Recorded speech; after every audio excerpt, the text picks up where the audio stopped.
Graça e paz a todos, sejam bem-vindos ao Palavra de Fé Salvos pela Graça. Eu sou o pastor Robson de Magalhães. Eu quero falar dessa nova abordagem, se entender teologia, teologia carismática, e vou me remeter lá em Atos 2, no evento Pentecoste, do grego Pentecosto, significa 50º. No 50º dia, Deus envia o Espírito Santo à igreja. No 50º dia após a ascensão de Cristo, é enviado aos santos o Espírito Santo, e ali nasce a igreja de Cristo. Após este evento, a igreja começa a crescer de uma forma assustadora por meio dos apóstolos. Com o fim da era apostólica, surgem os pais apostólicos e posteriormente os pais da igreja. Esse período são os primeiros anos após a morte dos apóstolos. E nesses primeiros séculos houve grandes debates acerca de teologia, acerca de trindade, pessoa de Cristo, do Espírito Santo, e a igreja continua crescendo sob uma ortodoxia orientada pelo Espírito Santo.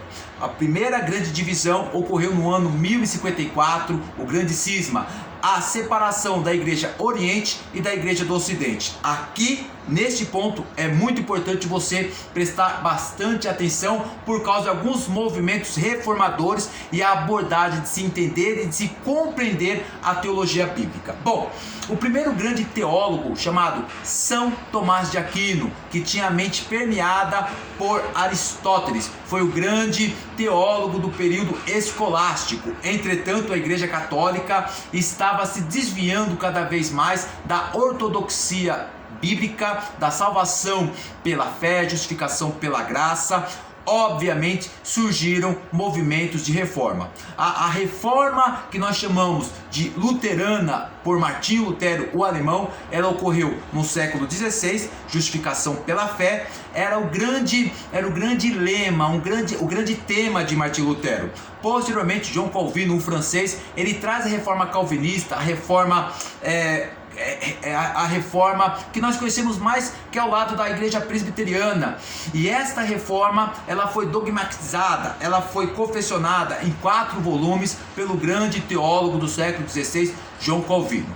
Posteriormente a isso, pessoal, chega o liberalismo teológico por meio dos alemães, e o Rudolf Bultmann é o grande homem que traz um Jesus Cristo apenas histórico. Surge posteriormente a isso, no século XIX a XX, a neo-ortodoxia, e o seu grande expoente, obviamente, é Karl Barth, um grande teólogo.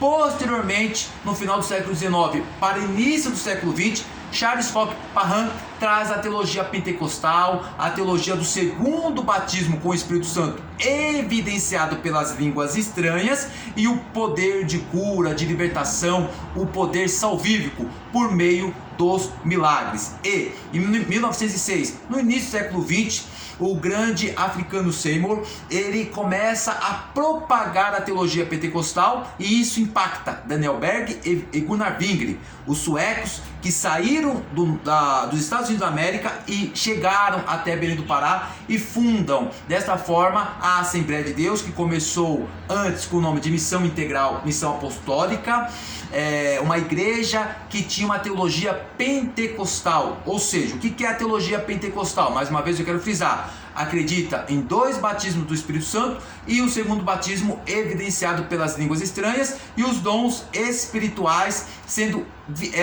vigentes para a igreja contemporânea. Preste bem atenção, no final do século XX, por volta de 1970 a 1980, surge a nova abordagem de se entender a Bíblia, a teologia carismática. O que é a teologia carismática, pastor Robson? É a teologia que afirma, na sua grande, de uma linha mais majoritária, porque também tem algumas vertentes, acredita em apenas um único batismo com o Espírito Santo, que é a regeneração. E Deus pode sim encher esta mesma pessoa com dons espirituais, enchê-la com o Espírito Santo, mas o batismo com o Espírito Santo é um único evento, uma única vez a pessoa recebe essa regeneração. O batismo com o Espírito Santo, portanto, na teologia carismática, é a regeneração. E inclusive os dons espirituais eles também estão vigentes para a igreja contemporânea. Não com tanta ênfase com a teologia pentecostal, porque a teologia carismática, ela segue uma norma, as prescrições ditas pelas escrituras sagradas, como em 1 Coríntios 14, as línguas estranhas, elas existem, mas devem ser faladas apenas em oração, para que a pessoa possa se edificar ela mesma, quando não há ninguém, e na igreja se tiver intérprete. E os demais dons, eles só podem ocorrer, primeiro, para a expansão do cristianismo, ou seja, os dons vão acontecer à medida que o evangelho é pregado, para se ratificar que é Deus naquela pessoa que está pregando o evangelho, ou para a edificação da igreja, conforme Paulo ensina em 1 Coríntios capítulo 12.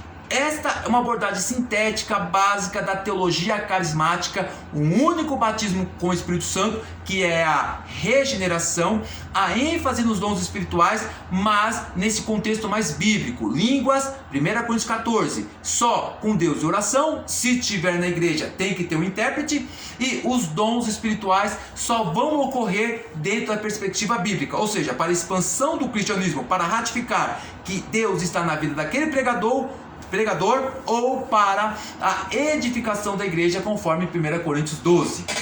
Ufa! Sem nenhum trava-línguas, o vídeo está aí, reveja mais uma vez, é um contexto histórico bastante simples, básico, mas deixe seu like, se inscreva no Palavra de Fé e até próxima semana, no mais um vídeo teológico com o pastor Robson de Magalhães. Deus abençoe a tua vida.